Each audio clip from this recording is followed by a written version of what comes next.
The only problem with that argument is you look at David Villa playing up front for Spain, you look at Wesley Sneijder playing in midfield for Holland. They've had long seasons and they're on fire at the moment. Let's pull up another comment here. Appa's got in touch with us through Facebook. Ghana were given their chance. If Jan had scored that penalty kick, Suarez would have been justly punished, and Ghana would have clinched their place in the World Cup history. Instead, Jan blew it. End of story. That's reasonably harsh. Let's bring in Tyrone. He's with us from Karachi. Hi, Tyrone. Great to have you on BBC World News. What's your point? Yeah, I was just, I'd like to disagree with the people, and I think the worst tournament ever was Italian 1990, where you had a lot of endless, scoreless draws, and both semi-finals went to penalties, and a couple of the quarterfinals also went to penalties, and it was the worst final ever with 2 Argentine players get set off.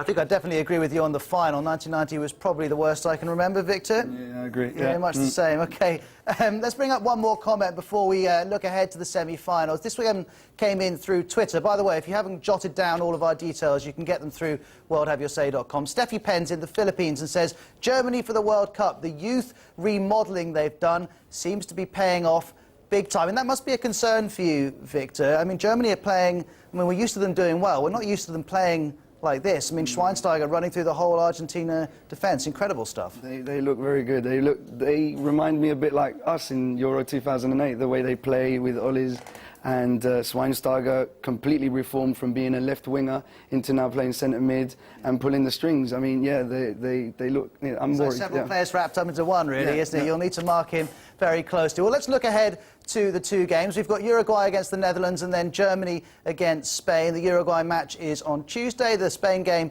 is on Wednesday. Gabriel, in Uruguay, I mean, we've been talking about Suarez's handball, but he obviously won't be playing in this. Do you think you're going to have the firepower up front that you need? Sorry? Do you think that you can cope, your attack can cope without Suarez? Well, we have not only the missing Suarez, but also Lugano, the captain, and Fucile, the number 4. And we think that although we have done a lot for this tournament, we are Uruguayans, and we like to be one more step ahead. I would say that yes, we can beat the Dutch people, and certainly it will be a very tough game, but with loyalty, if the word is correct. I'd like to see the party if you do win. We met one Uruguayan woman who lives in London on our radio show a couple of days ago. She's just bought a ticket to fly home to watch the semi-final. She's that excited about it. Kwame, you're in Nairobi. You're Ghanaian, but confusingly, you also support Holland. Why do you support the Dutch, and why do you think they can beat Uruguay?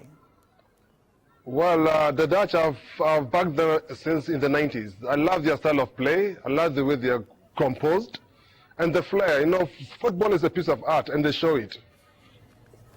But ironically, some Dutch fans have been complaining they haven't been showing the art this time. This is quite a functional team. Yeah, I mean, as compared to their previous teams and the way they've been playing, this time around they are doing very, very well. Got a message here from Africa for Africa in Brooklyn, New York, who says, Ghana, know this, you're the winners, even though the result went against you. You made Africans proud. Hold your heads up high.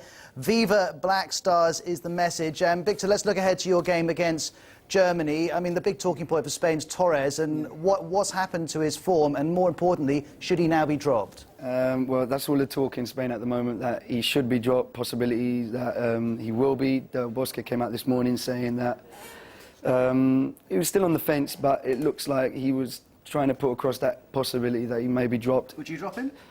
No.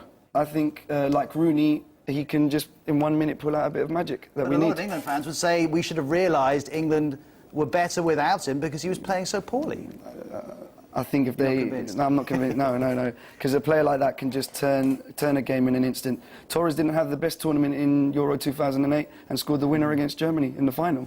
So, you know, and Villa, and if you even ask Villa wouldn't want to drop him. No, he keeps saying it. That's noticeable. Every time Fernando Torres is mentioned to David Villa, he goes, he creates things for me. Don't worry about him not scoring goals. We'll have to see if he makes the team. And Johannes in Berlin, I mean, I guess you wouldn't change too much with your team that is playing so well. Would you pick the same 11? Well, we can only pick 10 because Müller is going to be out of the game because he had a second booking. So we have to replace him, and I think this is also pretty crucial. I mean, we have a very strong team, but Müller has been absolutely fantastic so far for his 20 years. It's been, I mean, no one would have expected anything like that. So we'll see who can really replace him. And it's interesting to see Joachim Löw, your manager, saying he won't be changing that rather fetching V-neck blue jumper that he's been wearing every single game. Apparently it hasn't even been in the wash since the group stages, so if they win, it's going to be honking. But he's certainly one of the better-looking managers, I think it's fair to say. Yeah, but I mean, a little superstition belongs to football. It's the same for me. I have worn my Klose tricot, Klose jersey in the last game, and I didn't wash it. I'm not going to wear it again in the next game. Are those the ones you're wearing now, though? That's the question, Johannes. No. For work, I wear something else. OK, just the smelly clothes for the football matches. OK, let's go back to Tom. He's a businessman in Sao Paulo. Tom, you're so used to doing well in the World Cup. What do Brazilians do when Brazil goes out? Well, I'll tell you what we did. The local media was immediately focusing on the local leagues and other sports.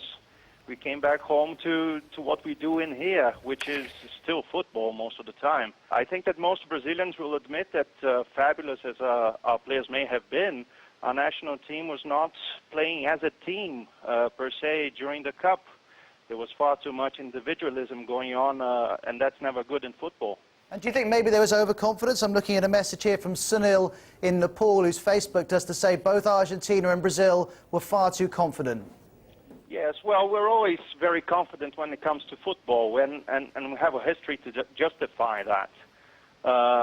As with regards to Argentina, well, overconfidence is natural to them as well. But I'll tell you one thing, after all of Maradona's arrogant boasting and his spite when he referred to Pelé during one of his interviews, it was quite pleasing to see Argentina being conquered the way it was. Tom, very good to have you on to World Cup Have Your Say. Quickly, Kwame in Nairobi, we know that you're going to be supporting Holland, but now that Ghana have gone, who are Kenyans supporting? Now that Ghana is gone? Now that Ghana's gone, who do Africans support? Yes, I can't hear very well. Volume. Now that Ghana is gone, I'm hoping that my team don't let me down, being the Dutch. OK, you're still supporting Dutch. Every time I go to Nairobi, there are more Arsenal fans than there are even supporters for the Kenyan national team. Where are you going to be watching it, Victor? A place in King's Cross called El Camino, Spanish restaurant. Sounds very good. And Johannes, are you going to be going out and joining the party in Berlin? The pictures have looked incredible of the last few games. Yeah, it's been great. I mean, since the England game, people after each game and before the games even went out to celebrate. The public transport breaks down because people are celebrating on the crossroads. And I hope we can do it twice more. No one minds it. And then we're going to celebrate for a week. I'm going to have to jump in here, but no one minds the transport being late if you win, I suppose. Thanks to all of you for taking part. Carry on the discussion at worldhaveyoursay.com.